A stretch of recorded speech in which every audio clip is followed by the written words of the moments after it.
Hello to the coolest class ever. I hope you are having an amazing Friday. And I think it's a little rainy right now, but hopefully it clears up so you're able to go outside and enjoy this weather. So we are on chapter 11 and 12 today of, I was going to say the BFG. This is not the BFG because of Winn-Dixie. Let's get started. That night there was a real bad thunderstorm, but what woke me up wasn't the thunder and lightning. It was Winn-Dixie, whining and butting his head against my bedroom door. "Winn-Dixie," I said, "what are you doing?" He didn't pay any attention to me. He just kept beating his head against the door and whining and whimpering. And when I got out of bed and went over to put my hand on his head, he was shaking and trembling so hard that it scared me. That's what my dog does. She shakes really bad when there's a thunderstorm. I knelt down and wrapped my arms around him, but he didn't turn and look at me or smile or sneeze or wag his tail or do any normal kind of Winn-Dixie thing. He just kept beating his head against the door and crying and shaking. "You want the door open," I said. "Huh? Is that what you want?" I stood up and opened the door, and Winn-Dixie flew through it like something big and ugly and mean was chasing him. "Winn-Dixie," I hissed, "come back here." I didn't want him going and waking the preacher up, but it was too late. Winn-Dixie was already at the other end of the trailer in the preacher's room. I could tell because there was some sproing sound that must have come from Winn-Dixie jumping on the bed. Oh, so it was like a spring sound. And then there was a sound from the preacher like he was real surprised, but none of it lasted long because Winn-Dixie came tearing back out of the preacher's room, panting and running around like crazy. I tried to grab him, but he was going too fast. "Opal," said the preacher. He was standing at the door to his bedroom, and his hair was all kinds of wild on top of his head, and he was looking around like he wasn't sure where he was. "Opal, what's going on?" "I don't know," I told him. But just then there was a huge crack of thunder, one so loud that it came and shook the whole trailer, and Winn-Dixie came shooting back out of the room and went running past me, and I screamed, "Daddy, watch out!" But the preacher was still confused. He just stood there, and Winn-Dixie came barreling right towards him like he was a bowling ball, and the preacher was the only pin left standing, and wham! They both fell to the ground. "Uh-oh," I said. "Opal," said the preacher. He was lying on his stomach, and Winn-Dixie was sitting on top of him, panting and whining. "Yes, sir," I said. "Opal," the preacher said again. "Yes, sir," I said louder. "Do you know what a pathological fear is?" "No, sir," I told him. The preacher raised a hand. He rubbed his nose. "Well," he said after a minute, "it's a fear that goes way beyond normal fears. It's a fear that you can't be talked out of or reasoned out of." Just then there was another crack of thunder, and Winn-Dixie rose straight up in the air like somebody had poked him with something hot. When he hit the floor, he started running. He ran back to my bedroom, and I didn't even try to catch him. I just got out of his way. The preacher lay there on the ground, rubbing his nose. Finally, he sat up. He said, "Opal, I believe Winn-Dixie has a pathological fear of thunderstorms."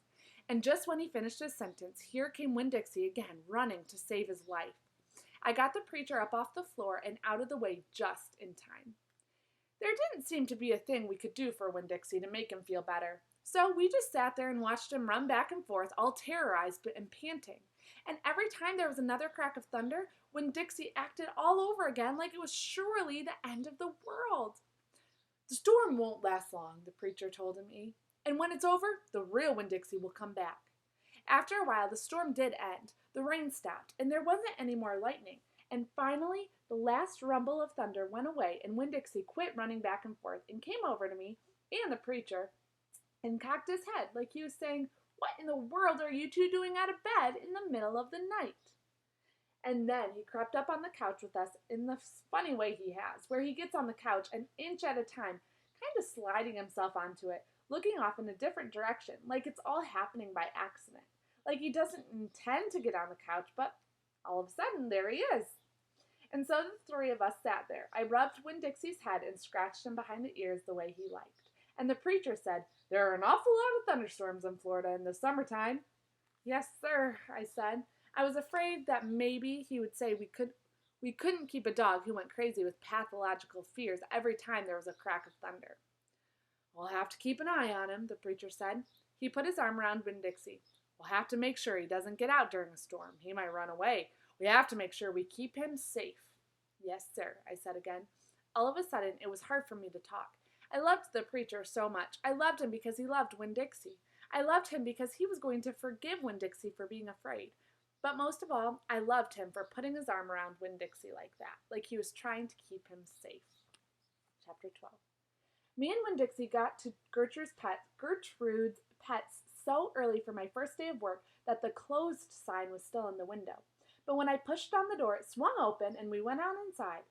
I was about to call out to Otis that we were there, but then I heard music. It was the prettiest music I had ever heard in my life. I looked around to see where it was coming from, and that's when I noticed that all the animals were out of their cages. There were rabbits and hamsters and gerbils and mice and birds and lizards and snakes, and they were all just sitting there on the floor like they had turned to stone. And Otis was standing in the middle of them. Remember, Otis is the parrot. He was playing a guitar. Oh no, Otis is not the parrot. Sorry. Otis is the man, the guy that was working. And Otis was standing in the middle of them. He was playing a guitar, and he had on a skinny, pointy-toed cowboy boot, and he was tapping them while he was playing the music. His eyes were closed, and he was smiling. Winn-Dixie got a dreamy kind of look on his face. He smiled really hard at Otis, and then he sneezed. And then his whiskers went all fuzzy. And then he sighed and kind of dropped to the floor with all the other animals.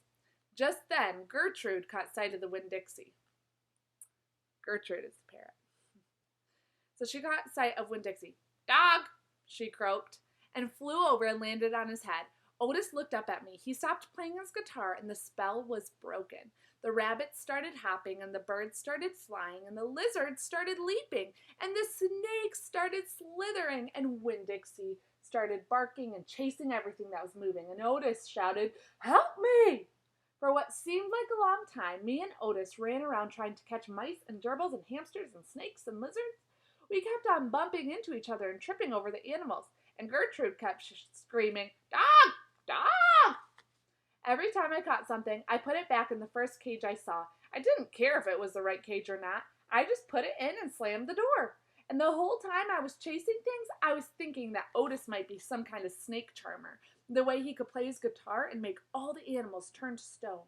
And then I thought, "This is silly!" I shouted over Winn-Dixie barking and Gertrude yelling. I said, "Play some more music, Otis!" He looked at me for a minute. Then he started playing his guitar, and in just a few seconds, everything was quiet. Winn-Dixie was lying on the floor, blinking his eyes and smiling to himself, and sneezing every now and then, and the mice and the gerbils and the rabbits and the lizards and the snakes that we hadn't caught yet got quite quiet and sat still. And I picked them up one by one and put them back in their cages. When I was all done, Otis stopped playing. He looked down at his boots. "I was just playing them some music. It makes them happy." "Yes, sir," I said. "Did they escape from their cages?" "No," Otis said. "I take them out. I feel sorry for them being locked up all the time. I know what it's like being locked up." "You do?" I said. "I have been in jail," Otis said. He looked up at me real quick and then looked back at his boots. "You have?" I said. "Never mind," said Otis. "Aren't you here to sweep the floor?" "Yes, sir," I told him. He walked over to the counter and started digging through a pile of things, and finally he came up with a broom. "Here," he said, "you should start sweeping." Only he must have gotten confused. He was holding out his guitar to me instead of the broom. "With your guitar?" I asked. He blushed and handed me the broom, and I started to work. I am a good sweeper. I swept the whole store and then dusted some of the shelves. The whole time I worked, Winn-Dixie followed me, and Gertrude followed him, flying behind and sitting on his head and his back, croaking real quiet to herself, "Dog, dog." When I was done, Otis thanked me. I left Gertrude's Pets thinking about how the preacher probably wouldn't like it very much that I was working for a criminal. Sweetie Pie Thomas was waiting for me right out front. "I seen that," she said. She stood there and sucked on her knuckle and stared at me. "Seen what?" I said. "I seen all them animals out of their cages and keeping real still. Is that man magic?" she asked.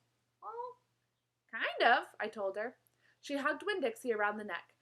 "Just like this grocery store dog, right?" "Right," I said. I started walking, and Sweetie Pie took her knuckle out of her mouth and put her hand in mine. "Are you coming to my birthday party?" she asked. "I surely am," I told her. "The theme is pink," she said. "I know it," I told her.